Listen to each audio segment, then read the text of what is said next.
anuncio que hacen los Ferris de que por culpa del censurador, por culpa del veto del gobierno, cierran su changarro o se va a la quiebra o algo por el estilo.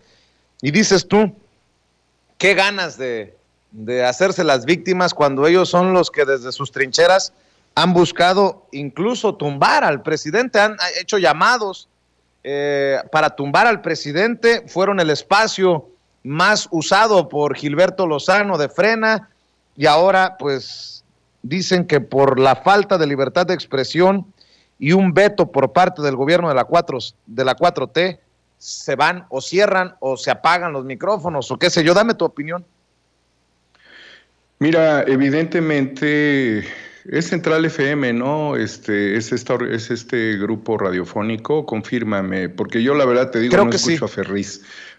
Hace muchos años, cuando era un trío con Aristegui, con Javier Solórzano, sí, me parecían muy simpáticos. Desde luego que le tengo absoluto desprecio como para escucharlo, pero si acaso es este medio, creo que está relacionado con Raúl Beiruti. ¿Es cierto, Vicente? ¿Es en Central FM? Central FM Equilibrio, creo que se llama.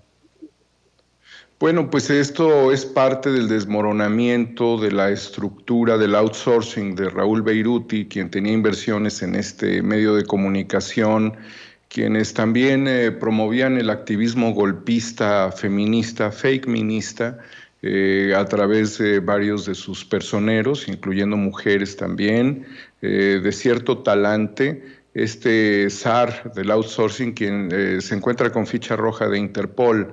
Naturalmente estos financiamientos y la circunstancia es muy limitante, es muy frágil.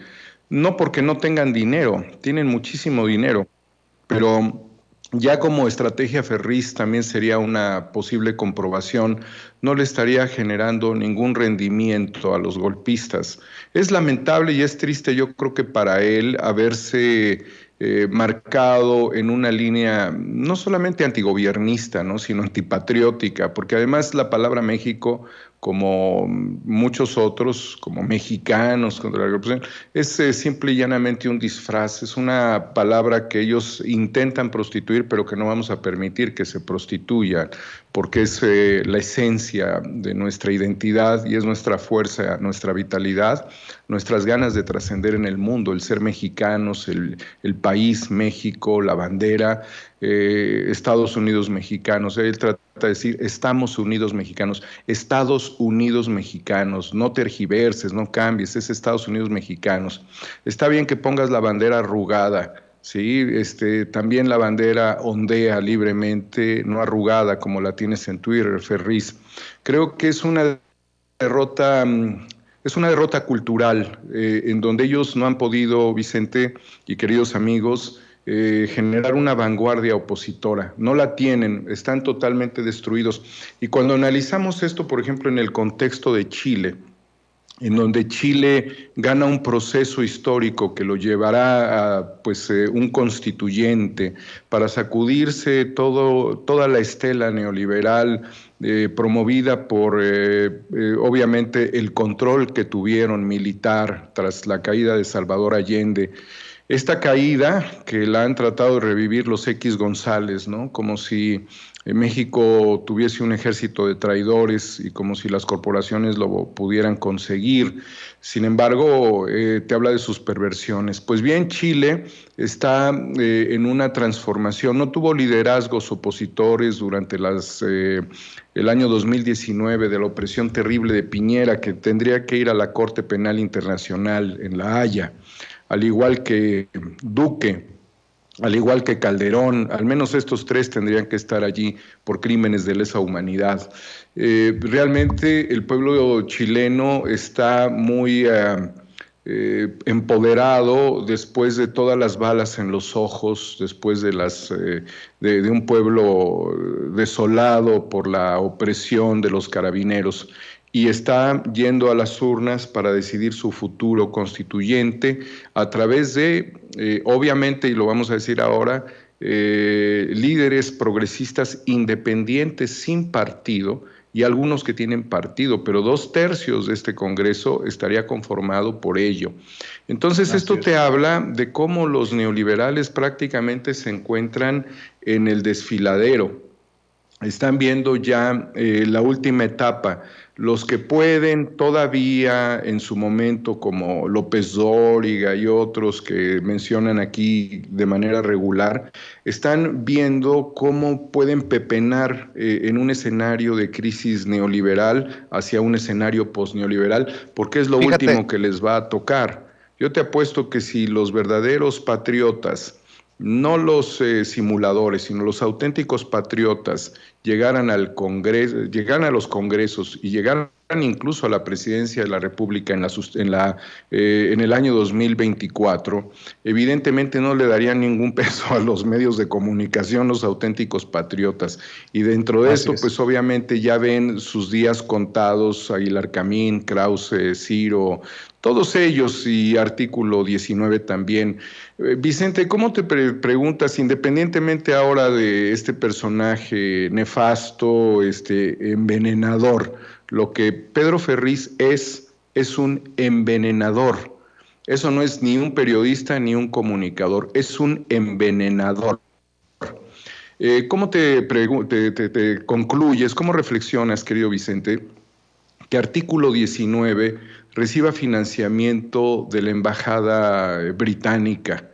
¿Cómo te lo puedes explicar cuando es la embajada que representa al país que sometió de muchas formas a Julian Assange en la embajada en Ecuador y que lo tiene realmente incomunicado y en una circunstancia de locura, como si fuese un criminal el más peligroso? Si tú recibes dinero de un país que condena a un periodista como Julian Assange, quien estaría prácticamente en los límites de la locura y de la muerte, tanto Estados Unidos como Reino Unido han hecho esta operación de detenerlo y estarían esperando la extradición y no lo está entregando Reino Unido.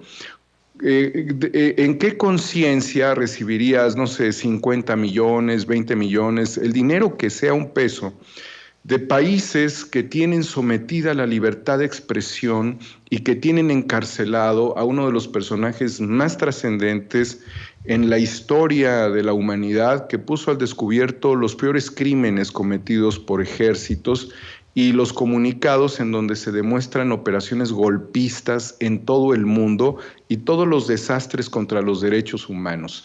¿Tú te atreverías, Vicente Serrano, Sin Censura, a reunirte con un embajador de estos países que te diera un moche a cambio de tu conciencia? Yo te pregunto a ti, querido Vicente. Pues claro que no, mi querido Daniel Marmolejo, claro que no. Entonces, está evidenciado qué es artículo 19, qué es Mexicanos contra la Corrupción y la Impunidad. Está evidenciado bajo esa tesitura. No hay más que rascarle, Vicente.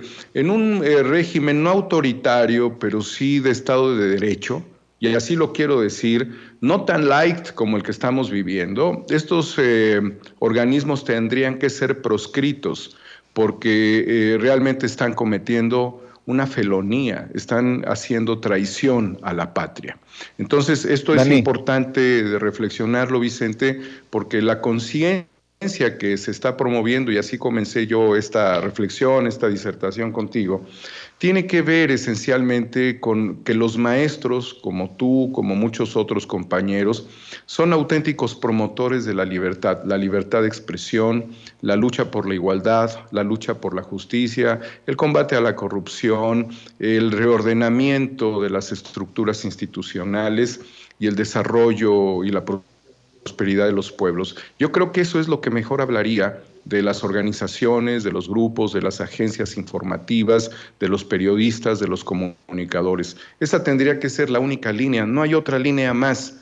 Por eso no solamente es Ferriz, no solamente es Mexicanos contra la Corrupción, no solamente es artículo 19, es la estructura neoliberal la que en este momento está siendo prácticamente enfilada al basurero de la historia combinando otros factores que pueden ser muy importantes que se concluirían en las próximas horas o días, semanas. Tenemos un llamado de este movimiento popular en Colombia que estaría volviendo a salir en próximos días a las calles.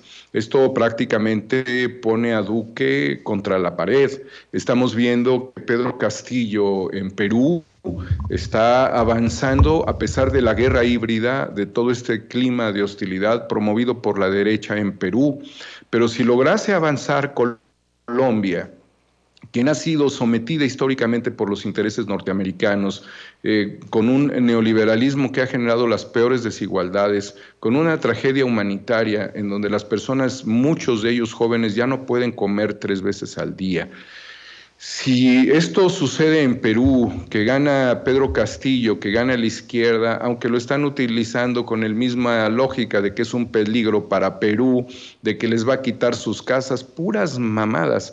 Si logramos transitar el escenario de estabilidad económica en Bolivia, si Argentina logra negociar con la Unión Europea su endeudamiento, con el Fondo Monetario Internacional, y se genera una estrategia latinoamericana, creo, Vicente, que estaríamos oxigenando para las próximas décadas a nuestros países, junto con toda la cuesta arriba y las dificultades que vamos a tener en un escenario post-pandémico.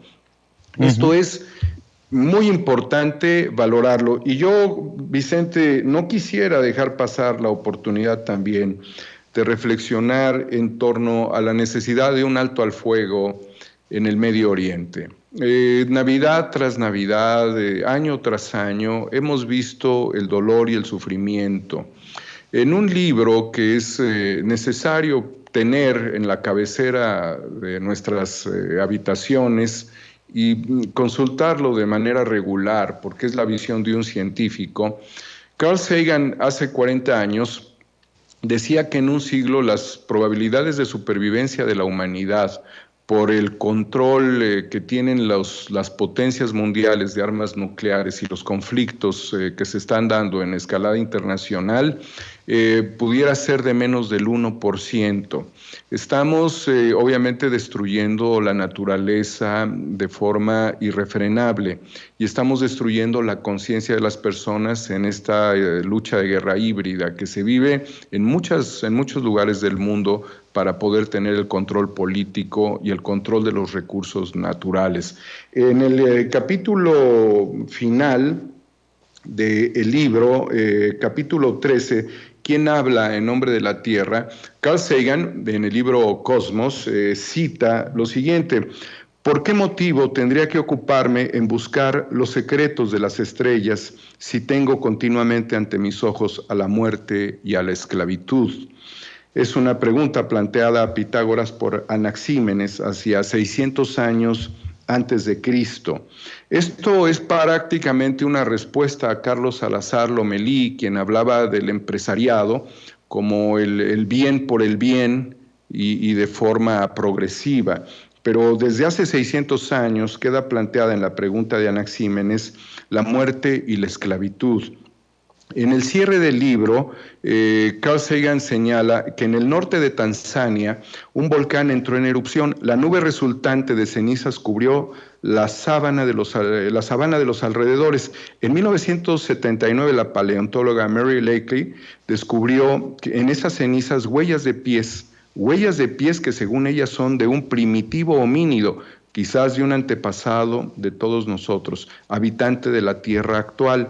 Y a 380,000 kilómetros de distancia, en una llanura plana y seca, que los hombres en un momento de optimismo llamaron Mar de la Tranquilidad, hay otra huella de pie dejada por el primer hombre que caminó por otro mundo.